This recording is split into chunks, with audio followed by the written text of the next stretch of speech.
Vamos orar, coloque diante do Senhor. Que o Senhor incline os ouvidos dele à oração deste lugar. Que ele estenda, que ele desnude o braço dele em nosso favor. Pai, em nome de Jesus, nós abençoamos o pastor Jonas, abençoamos a Solange.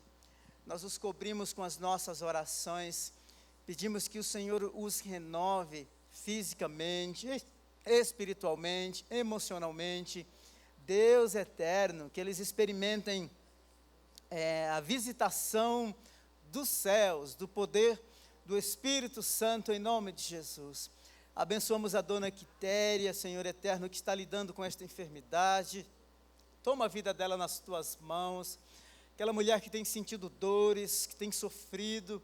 A família, Senhor, que está perto, os filhos, e que veio o sofrimento, isso mexe conosco, mexe com a gente. Por isso eu oro para que o Senhor os sustente, oro para que o Senhor os fortaleça, em nome de Jesus. Nós como igreja agora, Senhor, também abençoamos a vida da Amira, como um membro do corpo. A Tua palavra nos diz que quando um membro sofre, um membro do corpo sofre, todo o corpo sofre. E nós sentimos agora, Senhor, a dor do coração da Amira. Deus eterno, e dizemos que ela não está sozinha. Oramos para que o consolo do Altíssimo a visite, que ela seja cercada por detrás e pela frente. Deus eterno, que algo sobrenatural aconteça nesta manhã no coração da Amira, no coração do Dr. Cláudio, no coração do Marcelo, no coração da Carla. Deus, se há corações aflitos aqui, Deus, vidas que agonizam, que estão aflitos, ansiosos, inquietos e preocupados, Deus eterno, porque não tem uma resposta.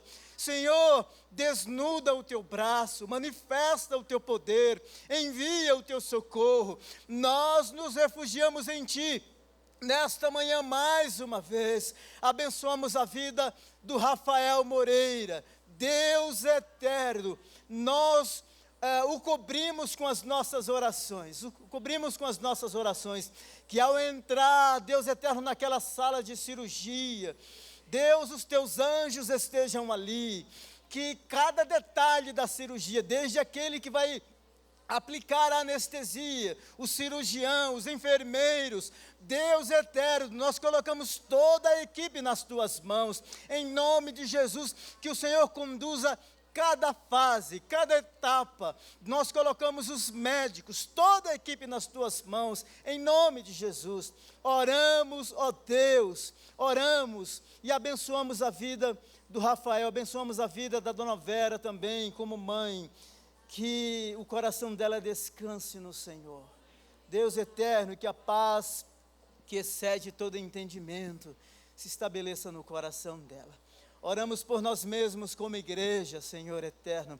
Talvez tenha um pai, uma mãe com o coração aflito, alguém que enfrenta uma luta no ambiente de trabalho, uma luta difícil. Deus eterno, talvez uma luta na empresa, uma causa difícil na justiça.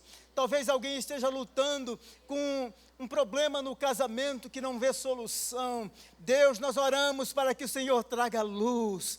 Nós oramos, Deus eterno, para que o Senhor ministre força nesta manhã sobre a vida desta pessoa. Eu abençoo a sua vida, eu abençoo o seu coração, eu abençoo a sua casa, eu abençoo a sua profissão nesta manhã, em nome de Jesus. Eu abençoo o trabalho das suas mãos, em nome de Jesus, em nome de Jesus. Não há causa impossível para o nosso Deus,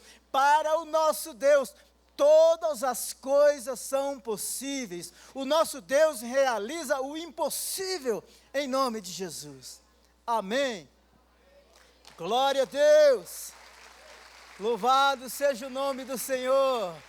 Louvado seja o nome do Senhor. Glória a Deus. Aplauda mais forte. Aplauda mais forte. O Senhor está aqui para fazer milagres. Em nome de Jesus, em nome de Jesus, em nome de Jesus. Por favor, pode sentar. A nossa série de abril, nós vamos falar sobre Deus. Coloque aí, por gentileza, o slide.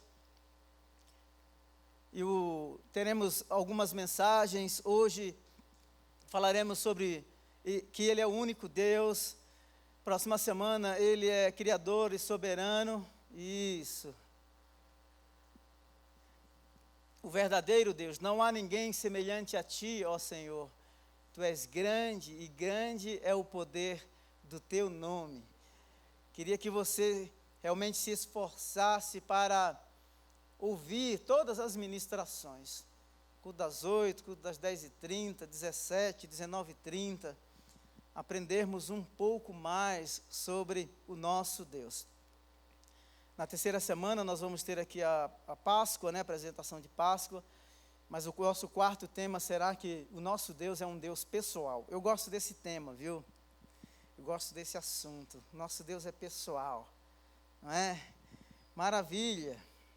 Que bom que você veio. O nosso culto não está sendo transmitido hoje porque deu uma pane aí na internet, na rua, não é? Pensávamos que era só aqui, mas deu uma pane aí na internet, então o nosso culto não está sendo transmitido. Então quem não veio perdeu a bênção, né?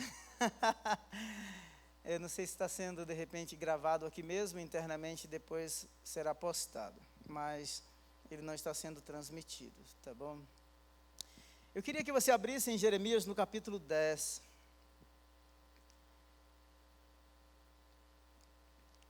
Falar sobre Deus não é um assunto fácil, porque nós não podemos aprender ou compreendê-lo totalmente. Aquilo que nós conhecemos de Deus, ou sobre Deus, Ele abriu uma janelinha, não é? Assim, né? Abriu uma fresta na porta e diz assim, olha, é isso que eu quero mostrar para vocês. Então aquilo que a gente conhece e aprendemos sobre Ele é porque Ele decidiu mostrar-se, revelar-se a nós. E outra coisa interessante, a matéria que geralmente nós estudamos Deus, e todos esses temas que já mencionei para vocês aqui, nós conhecemos a partir da revelação ou das suas ações na história. Qualquer conhecimento sistematizado sobre quem Deus é, não pode dizer, expressar, descrever tudo o que Ele é. Não pode, não podemos. E quando tem um teólogo famoso, alemão, chamado Karl Barth, ele diz assim, é precisamente esse Deus que está sentado nos lugares altíssimos. E Ele é o Altíssimo.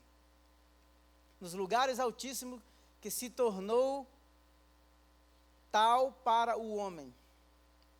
Ele se deu, se fez conhecer a si. Deus nos lugares altíssimos não significa, portanto, observe isso, que Ele não tem nada a ver conosco, que Ele não nos concerne, que Ele permanece eternamente estranho. Mas segundo a fé cristã, isso quer dizer ao contrário, que Ele veio, desceu até nós, que Ele se tornou o nosso Deus.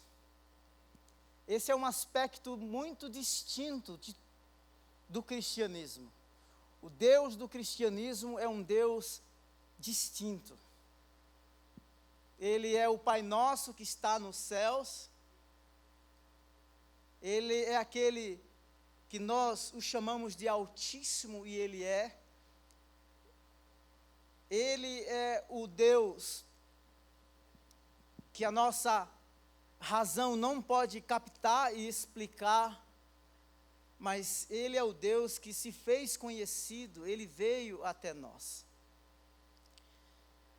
Eu tenho 2 tópicos que escrevi sobre o Islã, que fala sobre Alá, e existe pelo menos 2 capítulos no Alcorão, que diz que Alá não entra no tempo e no espaço, que Alá não entra na história, que Alá nos deixou só. E muitas pessoas dizem assim, que o Deus do Islã, Alá, é o mesmo Deus do Alcorão. Não, A natureza do Deus da Bíblia, do Deus dos judeus e o Deus dos cristãos, é um Deus em sua natureza completamente distinto do Deus do Alcorão. O Deus do cristianismo é um Deus completamente distinto dos deuses da mitologia grega. Totalmente distinto. O profeta Jeremias, nós lemos no capítulo 10, um profeta que profetizou por cerca de 40 anos, especificamente no Reino do Sul. Possivelmente o profeta conhecido como o profeta chorão, porque Deus o chama para profetizar no Reino do Sul. Mas a palavra que Deus lhe dá é, você vai profetizar, mas o povo não vai te ouvir. Forte. Eu queria primeiro dizer para você que o nosso ministério não será caracterizado ou definido se as pessoas irão nos escutar ou não. O nosso ministério, a nossa vida está fundamentada naquele que nos escolheu, naquele que nos separou, independente se as pessoas escutarão ou não a nossa mensagem. Então, quando o rei Manassés, por exemplo, morreu, provavelmente Jeremias tinha cerca de 10 anos, Amon, filho de Manassés, governou Judá por 2 anos, entre 642 a 640 antes de Cristo. Você pode ler depois 2 Reis, capítulo 21, do verso 19 ao verso 26. Depois que assumiu o trono, foi o jovem Josias que governou entre 640 e 609 antes de Cristo. Jeremias foi chamado pelo Senhor como profeta no 13º ano do reinado de Josias, no ano 627 antes de Cristo. No registro de sua convocação, a Bíblia enfatiza a forma soberana como Deus o chamou. Esse verso é lindo. Antes que te formasse no ventre, te conheci, e antes que saísses da madre, te santifiquei, e às nações te dei por profeta. Então veja que é um profeta escolhido pelo Senhor, separado pelo Senhor. Então, este homem, cuja mensagem é uma mensagem de juízo, é uma mensagem que convida o povo ao arrependimento. O povo estava mergulhado na idolatria, e o capítulo 10 descreve isso. Então o profeta Jeremias convoca o povo ao arrependimento, a fim de evitar o julgamento. Os falsos profetas eram muito mais credibilizados e acreditados do que o profeta Jeremias, que havia sido escolhido pelo Senhor. Se você ler Jeremias capítulo 23, você vai perceber isso. A situação religiosa, a situação política era caótica. O profeta Jeremias convoca o povo ao arrependimento a fim de, e essa era a mensagem do profeta. Olha, diante da mensagem, se vocês se arrependerem, o juízo será evitado. Mas o povo era um povo obstinado, um povo de dura cerviz, com o coração endurecido.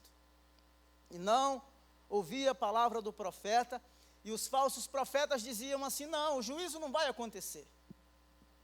O juízo não vai acontecer. E o profeta Jeremias diz assim, não, vocês vão passar 70 anos no juízo.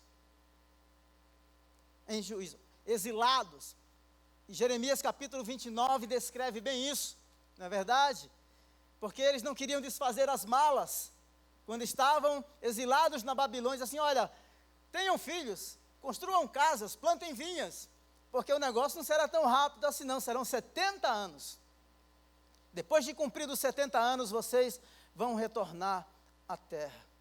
Ele profetizou o cativeiro babilônico, ele profetizou que o cativeiro babilônico seria inevitável, e que Jerusalém cairia diante do rei Nabucodonosor. É muito importante, no capítulo 10, nós temos a primeira palavra do profeta, é uma palavra de advertência. Deus sempre nos orientará como devemos proceder. Deus conhece todas as coisas, o passado, o presente e o futuro. Deus conhece a nossa história de vida. E no capítulo 10, o profeta abre esse capítulo com uma palavra de advertência quando diz assim: ouçam o que o Senhor diz a vocês, ó comunidade de Israel. Assim diz o Senhor: não aprendam as práticas das nações, nem se assustem com os sinais no céu, embora as nações se assustem com eles. Verso 3: os costumes religiosos das nações são inúteis. Corta-se uma árvore da floresta, um artesão a modela com seu formão, ou seja, eles fazem um deus. Enfeitam-no com prata e com ouro, prendendo tudo com martelo e pregos para que não balance. Como espantalho numa plantação de pepinos, os ídolos são incapazes de falar e têm que ser transportados porque não conseguem andar. Essa é uma palavra de advertência. Não imitem o costume das nações que estão ao redor de vocês. Ou seja, não sejam influenciados por aquilo que está ao redor de vocês. Não sejam modelados pela cultura vigente que os rodeia, que os cerca. Isso parece simples, mas o que ele está dizendo assim, olha, os gentios, as nações que estão ao redor de vocês, eles tremem quando trovejam. Por quê? Porque eles pensavam que eram os deuses que provocavam a chuva, os terremotos, as enchentes. A advertência é: não forjem os ídolos, como as nações que estão, as imagens, os deuses, como as nações que estão ao redor de vocês. E durante toda a história de Israel, você vai perceber, até esse período do cativeiro babilônico, que acontece em pelo menos 3 fases, nós percebemos que Israel estava sempre se prostituindo. Essa é a palavra que os profetas usam. Apesar de conhecer o Deus verdadeiro, estava sempre se prostituindo com outros, entre aspas, com outros deuses. E o profeta está dizendo assim, olha, eles vão na mata, tiram uma árvore, o artesão forma uma imagem e faz daquilo o seu Deus. Só que esses deuses são inúteis. É como um espantalho no meio de uma horta, no plantio de pepinos. Essa é a palavra de advertência. E é a partir dessa palavra de advertência em que ele vai desenvolver o seu tema, de que o nosso Deus, ele é o único Deus. Ao ler o Salmo 115, nós temos uma visão espetacular de quem Deus é e de quem são os ídolos. Não a nós, Senhor, nenhuma glória para nós, mas sim ao teu nome, por teu amor e por tua fidelidade. Olha só, porque perguntam as nações, onde está o teu Deus? O nosso Deus está nos céus e pode fazer tudo o que lhe agrada. Olha, Deus está nos céus, esse é um aspecto da sua transcendência, ou seja, ele está além da nossa percepção. Mas ele pode fazer tudo na história, tudo aquilo que lhe agrada. Ele é poderoso, ele é soberano. E a partir do verso 4, o que é que acontece? Olha só, os ídolos deles, de prata, são feitos por mãos humanas. Veja o contraste entre o Deus soberano, que cria todas as coisas, que está nos céus, que é todo poderoso, que faz aquilo que Ele quer, Ele está dizendo, os ídolos deles são fabricados, são produzidos. Tem boca, mas não podem falar, olhos, mas não podem ver, tem ouvidos, mas não podem ouvir, nariz, mas não podem sentir cheiro, tem mãos, mas não podem apalpar, tem pés, mas não podem andar, nem emitem som algum com a sua garganta. Tornem-se como eles, aqueles que o fazem, e todos os que neles confiam. Agora, a partir do verso 9, fala do Deus de Israel. Confie no Senhor, ó Israel, Ele é o seu socorro e o seu escudo. Confie no Senhor, sacerdote, Ele é o seu socorro e o seu escudo, no verso 10. Salmo 115, verso 11. Vocês que temem ao Senhor, confiem no Senhor, Ele é o seu socorro e Ele é o seu escudo. Um Deus, na mitologia grega, para cada segmento da vida. Afrodite, a deusa do século e do sexo e do desejo. Na mitologia, os deuses não se relacionavam com a criação. Eram mundos totalmente distintos.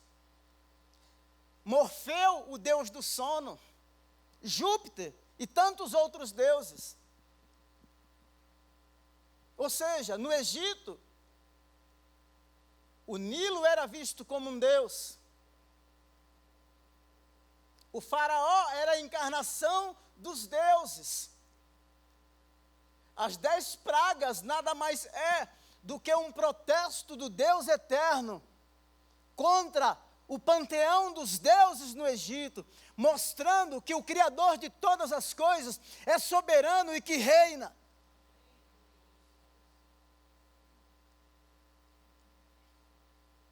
Existem muitos crentes hoje que mesmo conhecendo Deus verdadeiro, como Israel conhecia, ainda recorrem em determinados momentos a outros, entre aspas, deuses.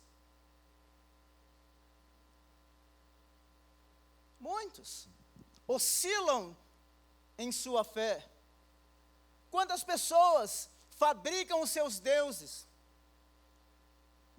Há mais de 7 bilhões de pessoas no mundo, quase 8, chegando a 8 bilhões de pessoas, e as pessoas consultam o horóscopo, o signo, os astros. Outros pedem para ler a mão, como se alguém tivesse a capacidade de ver o futuro. Outros fazem simpatias. Alguns colocam, com todo respeito, colares no pescoço, como uma representação dos seus guias e dos seus orixás.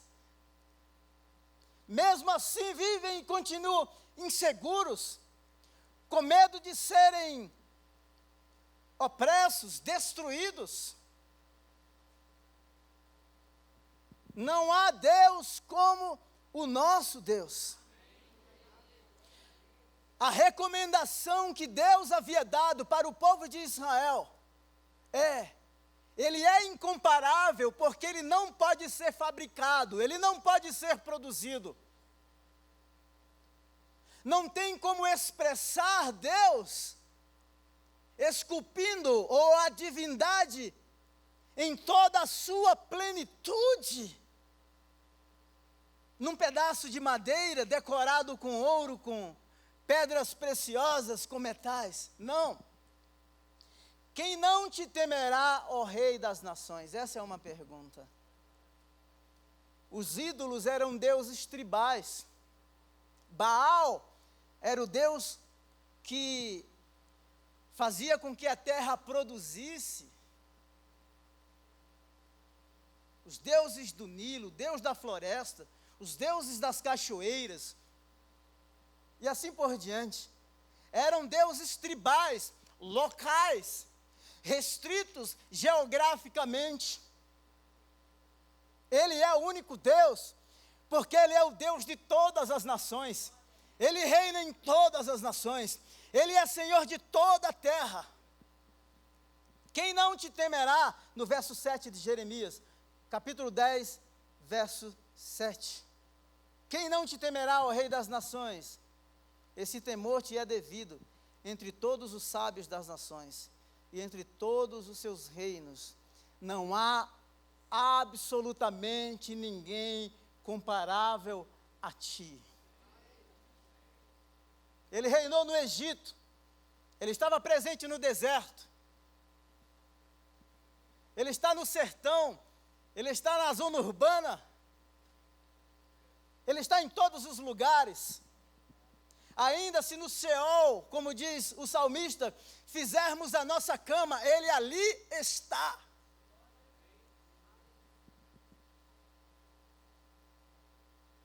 Primeiro, ele é o Deus único, porque é impossível descrevê-lo. A ordem que Deus havia dado nos 10 mandamentos é: eu sou o Senhor teu Deus que te tirou do Egito, da terra da escravidão. Verso 3, Êxodo capítulo 20, verso 3, não terás outros deuses além de mim, não farás. Veja, é essa a ordem dada. Não fabrique o seu Deus. Não produzam imagens. Não se sinta ofendido se você está me ouvindo e se você é um católico, não é praticante. Mas a idolatria que surgiu nos primeiros séculos, ela foi uma distorção do princípio pela qual ela foi criada, porque Roma havia sido invadida por muitos povos bárbaros, e os bárbaros não sabiam ler, eram analfabetos, não tinham alfabeto, não tinham a sua língua, não tinha nada, quer dizer, a língua era só falada, não tinha nada escrito. Então, para que eles tivessem acesso ao Evangelho, então eram-se desenhadas histórias, para que através do desenho eles pudessem aprender a história narrada de forma oral. Um outro aspecto é que conforme vão surgindo muitos homens e mulheres de Deus ao longo da história, a igreja sendo perseguida dentro do Império Romano, as reuniões cristãs, os cultos eram às escondidas, e às vezes eles iam para as catacumbas, para as montanhas, se reunirem. E muitos homens e mulheres realizavam pelo poder do Espírito Santo muitos sinais e muitos milagres, e essas pessoas começaram a ser muito respeitadas por aqueles que estavam ao seu redor, e aí chegaram à conclusão, dizia assim: olha, este homem e esta mulher têm muito mais mérito diante de Deus do que eu, então ao invés de falar diretamente com Deus, eu vou falar com ele, quem sabe ele vai interceder por mim diante de Deus. Aí é onde entra o Lutero no século XVI, que diz assim: não, todo crente é um sacerdote, você não precisa se confessar lá para o padre, você pode falar diretamente com Deus, se você pode falar diretamente com Deus, então vá direto a Ele. Então, veja, que o mandamento de Deus é: não fabriquem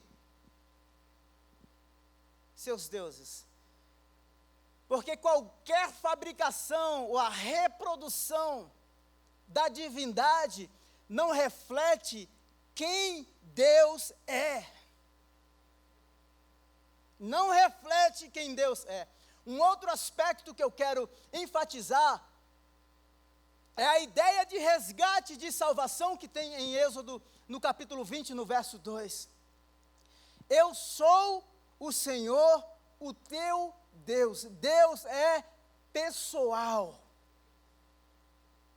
É o Deus que nos tirou da terra do Egito, da casa da servidão, da escravidão, ou seja, era impossível sairmos daquele domínio político, social e religioso, mas Ele, com braço forte e mão estendida, desbancou todos os deuses do Egito e nos resgatou e nos constituiu para Ele, o seu povo. não te prostrarás. Melhor, no verso 4, não farás para ti nenhum ídolo, nenhuma imagem de qualquer coisa no céu, na terra ou nas águas debaixo da terra. Não te prostrarás diante deles, nem lhes prestarás culto, porque eu, o Senhor teu Deus, sou Deus zeloso, que castiga os filhos pelos pecados de seus pais, até a 3ª e 4ª geração daqueles que me desprezam. Nós entendemos aqui a finitude do artesão. O artesão não pode, por mais bela, esteticamente, externamente, que seja uma imagem esculpida, o ser finito não pode apreender e descrever na sua integridade, na sua inteireza, o Deus Criador de todas as coisas. Por isso o profeta diz assim, a palavra de advertência é essa: não imitem, não sigam os costumes das nações, porque nenhum ídolo refletirá ou manifestará ou revelará o Deus, como é o nosso Deus. Por isso o profeta diz assim, não há Deus semelhante a ti, tu és incomparável. Atos capítulo 17, verso 24, o Deus que fez o mundo e tudo que nele há, é o Senhor do céu e da terra, e não habita em santuários feitos por mãos humanas. Ele fez todas as coisas, ele não habita em santuário feito por mãos humanas, ele decidiu habitar no nosso coração por meio do Espírito Santo. Nós nos tornamos a sua casa, o lugar da sua morada. Deus, ao longo da narrativa bíblica, desde Gênesis ao Apocalipse, Ele sempre procurou um lugar onde pudesse habitar. Por isso Jesus disse, convém que eu vá, porque se eu não for, o Consolador não virá. Ele veio e veio para ficar. Paulo vai dizer que nós somos templo do Espírito Santo. Atos 17, 29, assim, visto que somos descendência de Deus, não devemos pensar que a divindade é semelhante a uma escultura de ouro. Desbanca tudo esse aqui. Do ponto de vista da decoração, hoje muitos católicos, como dizia o Davi Miranda, né, os nossos irmãos católicos, do ponto de vista da decoração, da arte, a arte é uma beleza, mas a arte não expressa o divino, a arte não expressa o sagrado. Não expressa. Não podemos dizer que a divindade é semelhante a uma escultura de ouro, prata ou pedra feita pela arte e imaginação do homem. Atos 17, 29. A imaginação do homem não tem somente a limitação para descrever, mas também tem a limitação para aprender, para compreender o divino e o sagrado. Aquilo que conhecemos de Deus, conhecemos porque Ele se fez conhecido. Ele decidiu rasgar o seu coração ao longo da história por meio da revelação, por meio dos seus profetas, por meio dos apóstolos. No Império Romano, muitos imperadores faziam as suas imagens e colocavam uma imagem em cada cidade como se fosse uma representação sua. Era somente uma representação. Eu lembro que estive num país da Ásia Central e era impressionante. Em cada avenida principal tinha lá a imagem, não é, do presidente daquele país, como se fosse nos países islâmicos, os califas, não é, ou os presidentes, eles se intitulam como se fossem descendentes diretos do profeta Maomé. E são os deputados da Umma é a sociedade, a comunidade islâmica. E a ideia é de alguém que está desenhado nas principais ruas, como se estivesse te observando e te olhando. Não vem a 1 metro além daquilo que está não conseguem dominar. Lembram da estátua de Saddam Hussein? Acredito que em 2004, quando foi derrubada, a ideia era essa, de opressão, de observação, de manifestação de poder. Mas tudo isso fala a finitude dos deuses, restrito a áreas geográficas. O Deus da Bíblia é o Senhor de todas as nações, é o Senhor de toda a terra, por isso Ele é único. Louvado seja o nome do Senhor.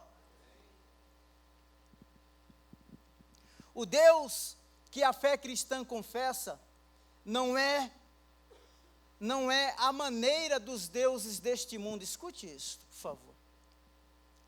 Um ser que se encontra ou se inventa. Uma divindade que se oferece ao homem ao término dos seus esforços. Ele, o Deus da fé cristã, não é o coroamento, seja ele o mais perfeito de uma procura que pudéssemos iniciar, mas sem nada alcançar por nós mesmos.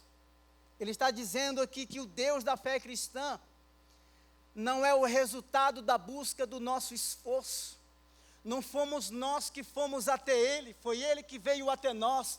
Não fomos nós que o fabricamos e o produzimos, nós somos feitura de suas mãos, em todos os aspectos.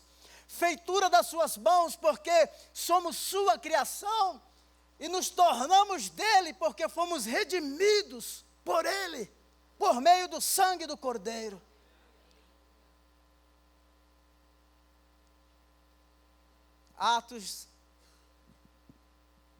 Atos 17, 16 diz assim: enquanto esperava por eles em Atenas, os seus companheiros, ele ficou profundamente indignado ao ver ao ver que a cidade estava cheia de ídolos. Paulo viu a cidade, andando por Atenas, cheia de ídolos locais. Pois andando pela cidade observei, no verso 23, Atos 17, 23, observei cuidadosamente seus objetos de culto, e encontrei até um altar com esta inscrição: ao Deus desconhecido. Ora, o que vocês adoram, preste atenção, o que vocês adoram, apesar de não conhecerem, eu lhes anuncio. Muitos deuses. Estava lá um altar oferecido ao Deus desconhecido.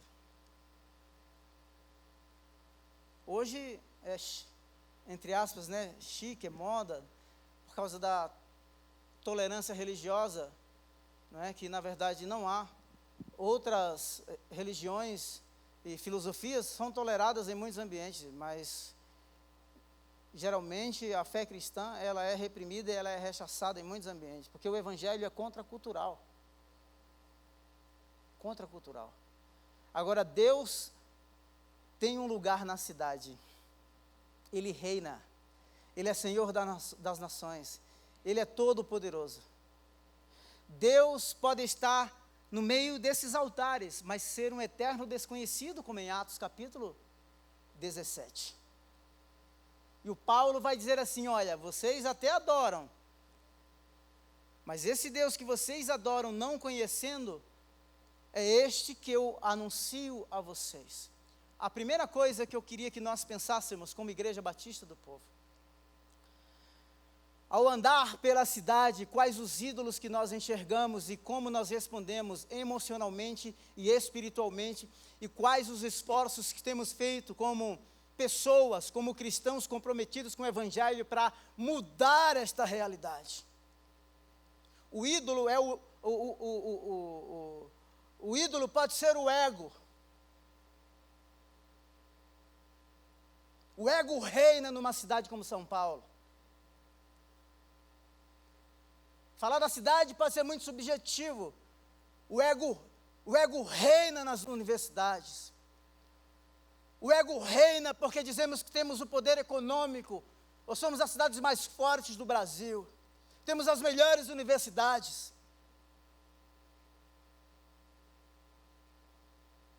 O ego reina porque se desfila com os melhores carros. nas avenidas mais belas de São Paulo. Maldito é o homem que faz de si mesmo o seu braço forte. Deus é criador, Ele não é criado. É uma imagem, mas sem imaginário. Quantas divindades existem? Deus tem um lugar na cidade. Ele é rei. A indignação de Paulo era: existem muitos deuses espalhados em Atenas.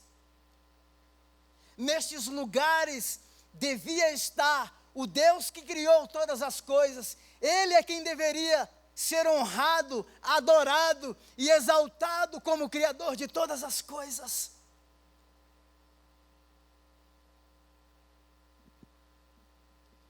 Veja as consequências de quando Deus, Ele é removido de uma sociedade.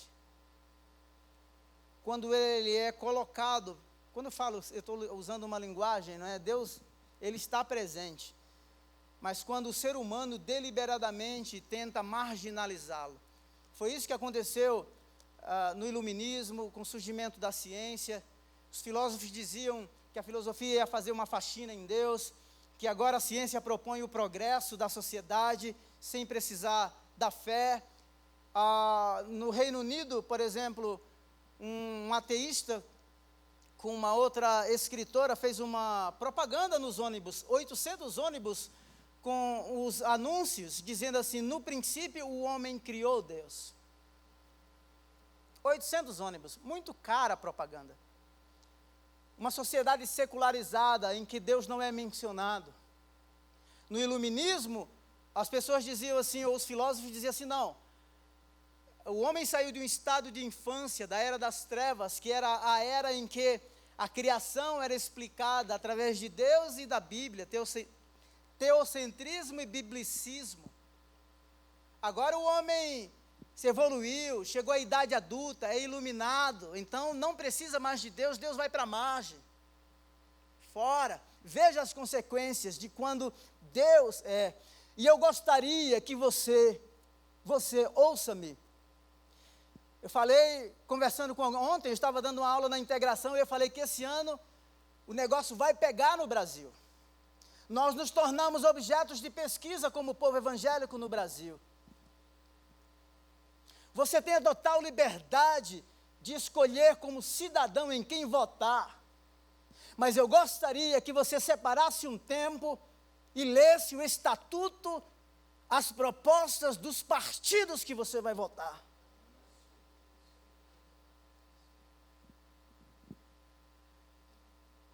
A nossa responsabilidade como cidadão devemos exercer, mas a nossa responsabilidade como cidadãos do reino transcende a esfera política. Transcende a esfera política. Romanos 1,18, portanto a ira de Deus é revelada do céu contra toda impiedade e injustiça dos homens. Os homens que suprimem a verdade pela injustiça. Olha só.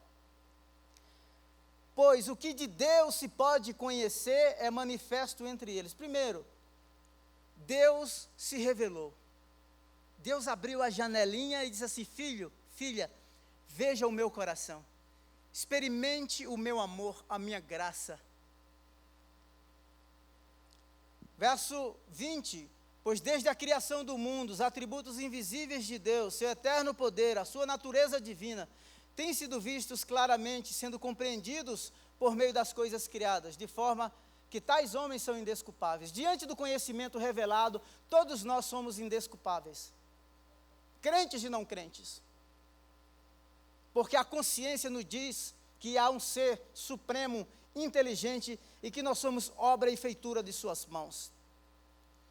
Agora, tendo conhecido Deus, não o glorificaram. Aí está a questão. Não o glorificaram como Deus, nem lhe renderam graças, mas os seus pensamentos se tornaram fúteis e seus corações insensatos se obscureceram. Toda a revelação de Deus visa nos colocar, nos conectar, nos reconectar, nos reconciliar com o Criador. Toda a revelação de Deus nos visa nos reconectar com o Criador. É uma volta à fonte de vida. É o retorno para casa, do lugar de onde saímos. A ideia de arrependimento é esta: alguém que está indo na direção errada e volta. Paulo escreveu aos Coríntios na segunda carta, dizendo, capítulo 5, Deus estava em Cristo reconciliando consigo o mundo. A iniciativa foi dele.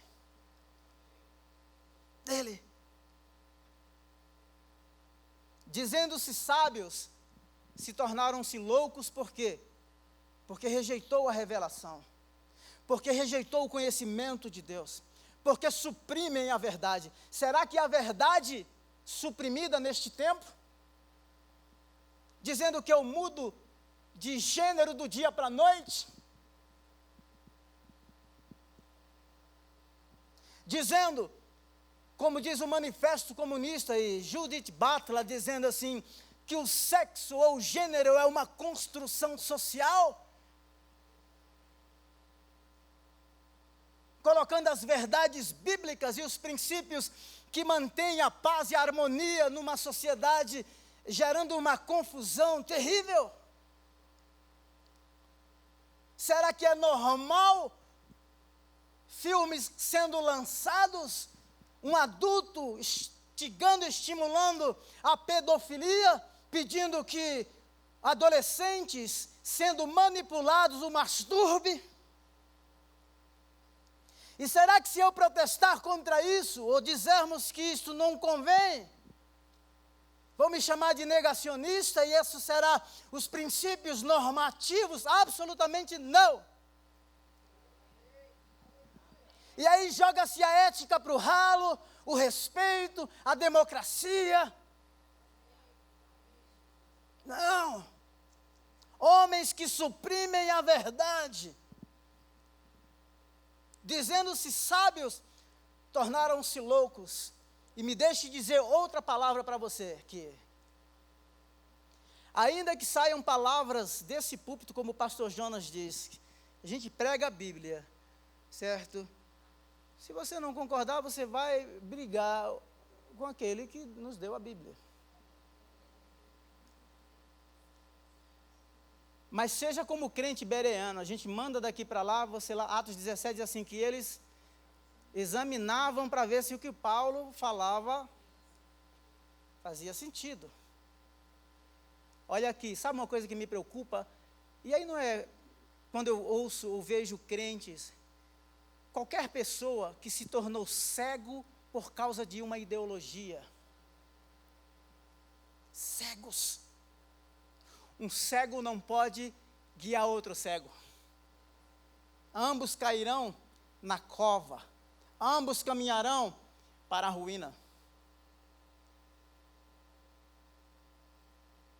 Então,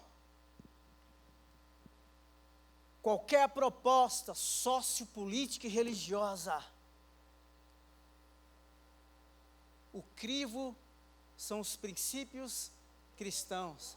A nossa regra de fé e prática, com todo o respeito que temos como cidadãos pela Constituição de 1998, respeitamos, nos submetemos, mas a nossa vida está pautada e fundamentada neste livro sagrado, e queremos dizer que assim cremos e assim vivemos.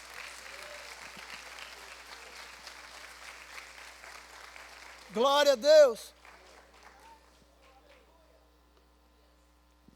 Acho que você não vai voltar aqui domingo, não vai voltar? Tem uns cabas que dizem assim, não, você estava bravo, hein? Dizendo-se, verso 23, e trocaram a glória do Deus imortal, olha só, trocaram a glória do Deus imortal por imagens feitas segundo a semelhança do homem mortal. Honraram mais a criatura do que o Criador. O que eu estou mostrando para você é que Deus se revelou, Ele se fez conhecido. Deus é o fundamento, é a sustentabilidade, é o elo que sustenta uma nação, que sustenta o povo, que sustenta uma família. Quando Deus saiu de cena, sabe, por uma rejeição deliberada dos indivíduos, porque trocaram a imagem do Deus invisível, preferiram seus deuses fabricados, produzidos. Ninguém é comparável a Ele. Ele é único. É o único Deus que detém o avanço do mal. O mal não tomou conta da sociedade, porque Deus reina. Pode vir direita, esquerda, marxismo do Stalin, comunista, socialista, Deus reina. Ele é o Deus dos deuses. Ele é Senhor dos senhores. Ele é aquele que de eternidade em eternidade é Deus. Por isso, Deus os entregou à impureza sexual, segundo os seus desejos. Eram os desejos que eles tinham. Trocaram a verdade de Deus pela mentira. Adoraram e serviram as coisas criadas, em lugar do Criador, que é bendito para sempre.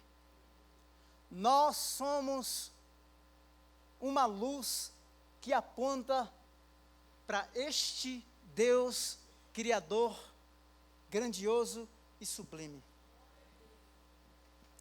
Deus faz milagres, e o maior milagre de Deus está aqui. Somos nós, é a igreja. Nós somos o resultado de muita perseguição. Quantos tentaram destruir a igreja ao longo dos anos? Um grande avivamento está acontecendo no Irã, um país muçulmano. A Ásia Central, sudeste da Ásia. China, as bases da China estão sendo minadas pelo poder do Evangelho. Deus reina.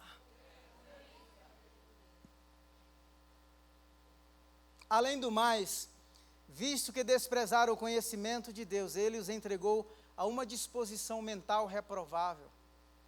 Pode ser que a gente vê alguns comportamentos, a gente fica tão indignado, com tanta raiva, né? Só não pode rodar a baiana, viu? Aquela raiva santa, não é? Justiça. Porque querem manipular as nossas crianças, querem doutrinar as nossas crianças. Tem 8 projetos de lei lá em Brasília. Legalização da lei, legalização do aborto, legalização da droga, legalização do novo modelo de família do século XXI, dizendo que um pai pode casar com a sua filha se assim quiser. São famílias consanguíneas. Isso é uma aberração. Sabe por quê? Porque Deus foi colocado à margem. Por isso nós precisamos de modelos saudáveis. Você é testemunha da verdade. Você é sal, você é luz. O Evangelho é contracultural. Nós iremos suportar todas as correntes que vierem, todas as tempestades. Sabe por quê? Porque a nossa força vem de outro lugar. O poder que habita em nós e que opera através de nós é o poder do Espírito Santo.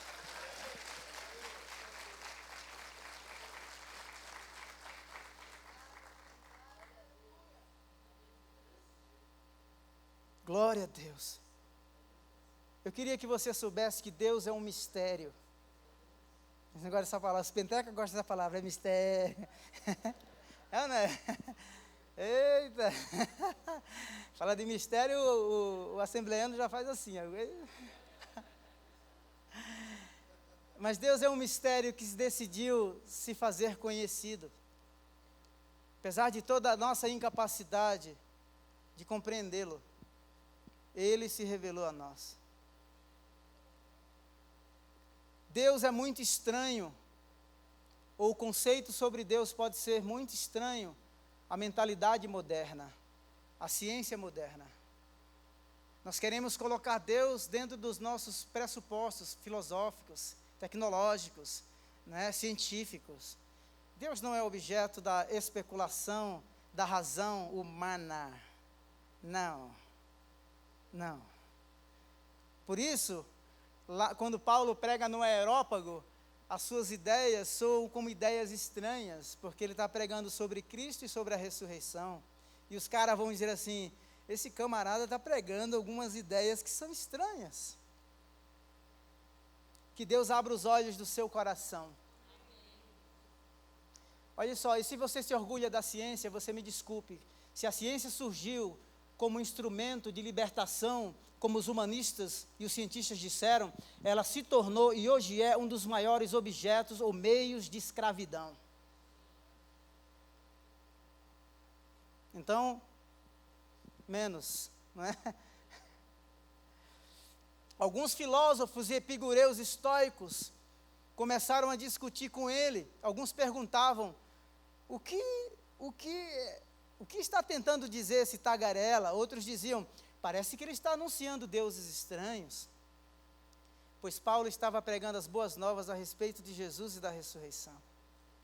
Os conceitos sobre Deus podem parecer estranhos à mente moderna, ao ateu.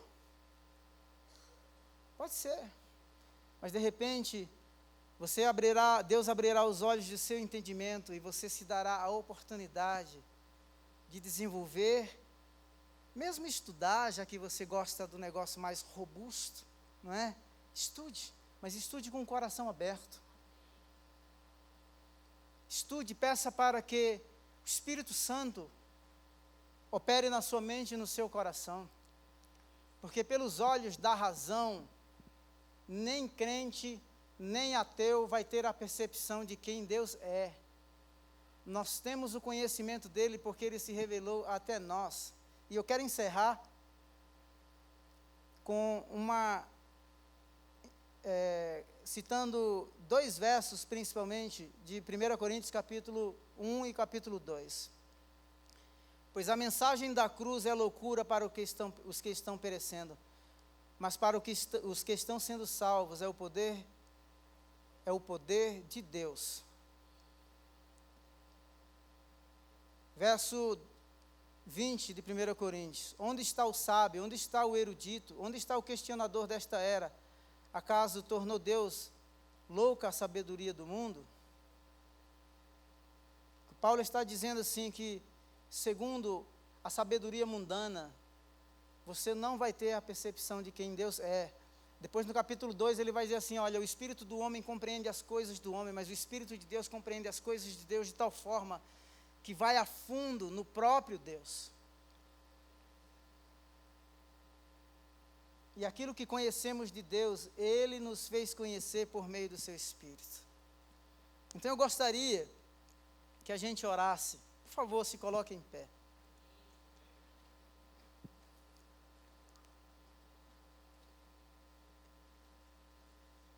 Eu conheço a história de 2 jovens. Os 2 moravam numa mansão, o pai era muito rico. Um dos jovens disse assim, eu quero viver como um hippie, quero viver a minha vida. E saiu, pegou bastante dinheiro, cartões de crédito, não é? Pix, tudo. A conta cheia. E ele foi. E o outro ficou em casa. E certo, o que saiu gastou tudo. No final, custo de vida caro, muita balada, os melhores uísques, não é? Os melhores vinhos, como alguns já tomaram, de 30, 50 mil euros, alguns anos atrás na França, não é? Aí certo, depois que gastou tudo, pegou o dinheiro, conseguiu um emprego não para um camarada que um dia havia vivido numa mansão. E foi naquele contexto do emprego tão indigno que ele lembrou-se da mansão e do estilo de vida que ele tinha na casa do pai. E ele disse assim: eu vou voltar para casa. Quem sabe o meu pai não me receba como filho, mas quem sabe ele vai me receber como um dos seus funcionários. E quando ele chegou em casa, o pai colocou o anel no dedo dele, colocou as sandálias e falou assim: apesar de você estar destituído de toda a sua dignidade, ter gastado todo o seu dinheiro, eu estou contando para vocês a parábola do filho pródigo de uma forma mais, ter gastado todo o seu dinheiro, não é? E não se sentir digno de ser chamado meu filho, o pai restitui a sua autoridade, coloca o anel, troca as vestes, tive que estar mal cheiroso porque estava num chiqueiro de porcos. E o pai diz assim: olha, tira aí o boi mais gordo. Meu filho que estava perdido voltou e hoje o churrasco vai ser aquele churrasco. Para um vinagrete aí bom, não é? E o outro filho que estava em casa, tão perto do pai, mas sem consciência paterna, sem saber que tudo aquilo que ele tinha lhe era de direito. O que estou querendo dizer para você nessa manhã é, primeiro, aquele jovem teve a consciência de quem Deus é e lembrou-se da casa do pai num chiqueiro de porco. Quando ele chega em casa, pensando que o pai vai rejeitá-lo ou diminuir, minimizar o seu status, o pai não faz isso. O pai restaura, o pai restitui, o pai abraça, o pai regenera e manda fazer festa. E sabe o que é que acontece? O que eu acho legal, e eu estava pensando nisso anteontem à noite, que Deus gosta de festa.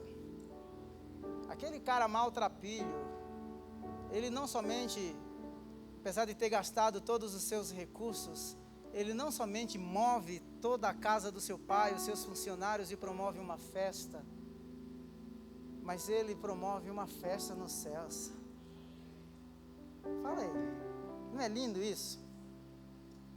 Esse é o Deus da Bíblia. O Deus da Bíblia que não somente ama e vai num chiqueiro de porcos e resgata e nos dá a consciência de que estamos perdidos, maltrapilho, de que os recursos para a vida se foram, de que a força se esgotou, de que as tentações do mundo, as vitrines, as propostas eram boas, mas não preencheram o vazio do coração. E ele volta para casa, e o pai o abraça, o pai o acolhe. Os nossos pecados podem até manchar as nossas vestes externas. As pessoas podem olhar para nós e ver que a nossa dignidade se foi.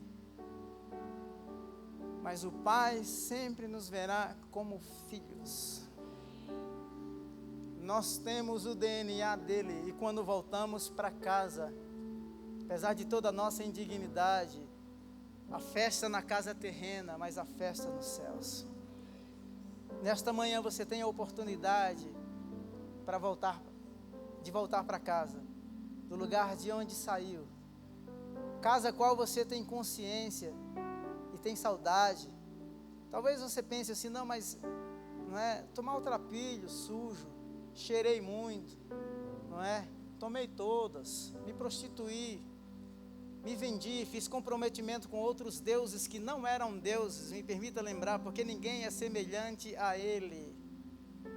Se você nesta manhã quer entregar a sua vida para esse Deus, que entra no tempo e no espaço, no chiqueiro de porco, que promove festa e que se alegra, porque alguém que estava perdido foi achado, faça essa oração comigo. Fala assim: Senhor Jesus, nesta manhã, eu te recebo no meu coração. Eu reconheço que sou indigno. Por isso, preciso que o Senhor perdoe os meus pecados. Eu ouvi a tua voz, fui tocado pelo teu amor e quero voltar para casa, ser acolhido em teus braços. Quero que a minha autoridade, a minha dignidade seja restituída, que as minhas emoções sejam restauradas e que eu me permita ser abraçado e amado por Ti e me sentir em família. Perdoa os meus pecados, escreve o meu nome no livro da vida. Amém. Alguém fez essa oração de entrega da sua vida para Jesus pela primeira vez? Não? Ninguém? Glória a Deus. Vamos orar mais uma vez? Põe a mão assim sobre o seu peito, sobre o seu coração. Senhor, em nome de Jesus, não há ninguém comparado a Ti. Os ídolos são vãos. Tu és o Deus vivo, o Criador dos céus e da terra, aquele que não habita em templos feitos por mãos humanas, mas Tu és aquele que dá vida a todos. E nesta manhã eu quero vida plena.